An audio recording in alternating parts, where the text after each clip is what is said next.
CST, le nom qui revient avec insistance ces dernières heures pour succéder à Corinne Diacre. Alors que la sélectionneuse a été démise de ses fonctions il y a quelques jours, Hervé Renard a de très bonnes chances de devenir le nouvel entraîneur des Bleus. Il faut dire que l'homme de 54 ans a un CV particulièrement fourni, surtout au niveau des sélections nationales. Actuellement à la tête de l'Arabie Saoudite, le natif d'Aix-les-Bains, Savoie, a emmené la Zambie et la Côte d'Ivoire jusqu'à la victoire finale en Coupe d'Afrique des Nations par le passé. Très connu dans le monde du football, Hervé Renard ne reste pas moins quelqu'un de discret sur sa vie de famille. Depuis plusieurs années maintenant, il partage la vie de Viviane Dieye.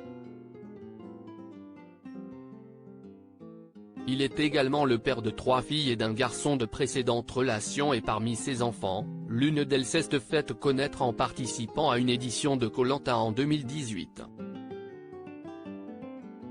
La jeune Candice, 21 ans à l'époque, a voulu tenter de relever le défi de l'émission de survie en milieu hostile, mais rien ne s'est passé comme prévu et l'aventure a tourné au cauchemar pour la jeune fille et sa famille. Le tournage interrompu définitivement lors du 4e jour de tournage de l'émission, en pleine nuit, Candice Renard utilise le talkie-walkie de secours pour alerter la production. La fille d'Hervé Renard affirme qu'elle vient d'être victime d'une agression sexuelle de la part d'un autre aventurier. Prise en charge, la jeune femme rentre rapidement en France et le tournage de cette édition de Koh-Lanta est définitivement arrêté par la production.